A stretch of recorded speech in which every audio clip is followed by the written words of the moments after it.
E aí pessoal, passando rapidinho para falar do jogo da Noruega, um pouco antes do jogo da Argentina, né, que começa daqui a pouco. Mas a Noruega venceu no grupo da morte a seleção do Iraque pelo placar de 4-1. Era um resultado esperado, a Noruega vencer bem. Eu, inclusive, fui o único que cravei o resultado, pois é, finalmente chutando 4-1 várias vezes, finalmente saiu, né? Foi a primeira vez na história que a Noruega fez mais de 2 gols no jogo de Copa do Mundo. Então isso é curioso, agora que a Noruega tem um ataque tão poderoso.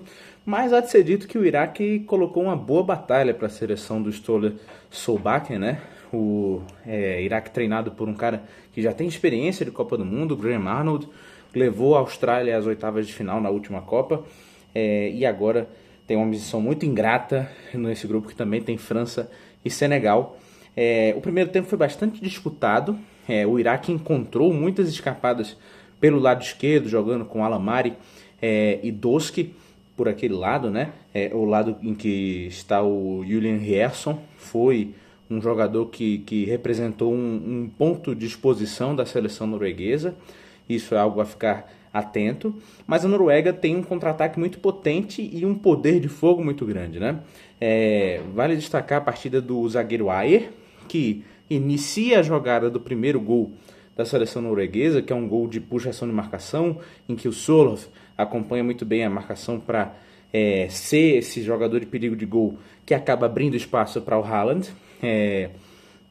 E o Odegaard também como um cara que leva essa bola, assistência do Antônio Nusa, ele que foi também um cara de muito perigo durante o jogo, e o Haaland marca seu primeiro gol em Copa do Mundo. Essa é apenas a primeira oportunidade que o norueguês teve a chance de jogar a competição. A Noruega não jogava uma Copa do Mundo desde 1998.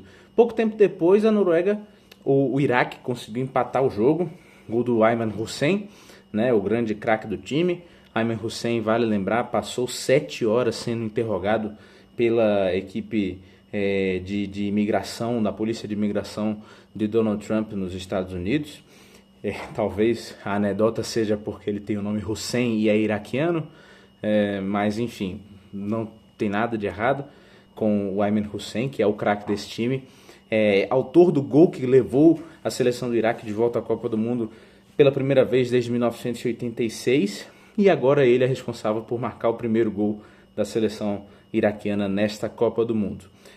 O Iraque foi bem perigoso, tá? O Iraque teve mais finalizações no gol, surpreendentemente, do que a Noruega.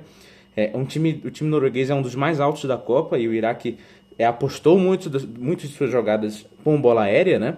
Jogou num 4-4-2 em que tinha o Ayman Hussein, nesse cara, para aproveitar vários cruzamentos e ser o homem da cabeçada, e o gol saiu justamente no lance de cabeça, e o Alamari como o cara das infiltrações, das corridas, né? Para puxar marcação, para infiltrar. E assim também surgiu o gol, porque o gol surgiu justamente pelo lado esquerdo, como eu disse que a seleção iraquiana explorou bastante ali o lado do Julian Rierson. Acaba que, infelizmente, o time do Iraque falha, né? Um lance errado do Hashim, que tenta voltar a bola para o goleiro Jalal Hassan, e o Haaland não perdoa, marca o seu segundo gol na Copa do Mundo. Ele, assim como Mbappé, Elijah Just, Balogun, e mais algum jogador que eu estou esquecendo agora, o Havertz, né? Todos esses jogadores têm 2 gols marcados na Copa do Mundo, ocupam em conjunto a artilharia momentânea, né?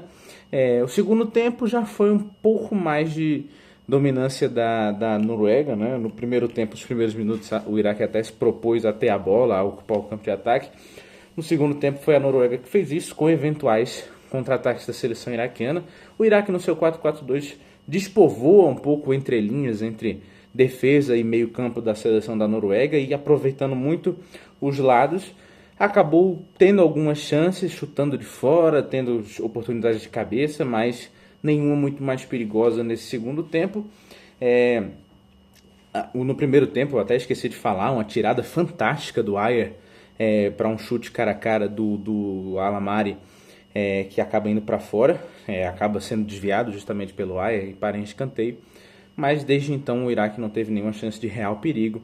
A Noruega ainda conseguiu marcar mais 2 gols, os 2 para depois dos 80 minutos de jogo. 2 gols de cabeça. De novo, o Iraque é um time relativamente baixo, à exceção do Hussein. e a Noruega é um dos mais altos da Copa, então fez bastante diferença. Gol, assistência do Odegaard, gol do Østigard, e depois no finalzinho do jogo o Ajer levanta a bola na área, Haaland cabeceia e ela volta para o Thorstvedt, que esse marca o quarto gol da seleção norueguesa. Então é uma arma a se explorar desse time da Noruega e que funcionou bastante nesse jogo, vai funcionar também contra seleções, contra quaisquer seleções, porque é uma valência muito forte desse time norueguês. Melhor em campo, difícil não dizer o Haaland, que marcou os 2 gols, mas o Mertrasdowski fez uma partida muito boa, lateral esquerdo da seleção iraquiana. Destaco também o Aymen Hussein, que foi um cara muito importante para participar da criação dos principais lances de perigo do Iraque, na finalização, né? E o Alamari também, infelizmente saiu cedo, não entendi porquê. Na Noruega também, muito boa partida do Osnes, meio campista do Benfica, muito boa partida do Nusa, ponta esquerda, que tem uma bola muito próxima ao pé, criou boa parte das chances de perigo por aquele lado. E, obviamente, do Odegaard, foi o cara que mais correu em campo quando esteve lá. É um jogador de extrema visão de jogo, muito boa qualidade. Foi campeão da Premier League esse ano com o Arsenal, e foi um grande destaque dessa partida também. Próxima missão da Noruega, um pouco mais difícil. Pega a seleção do Senegal. Próxima missão do Iraque, extremamente ingrata. Essa ótima seleção francesa. É isso aí, pessoal. Até a próxima.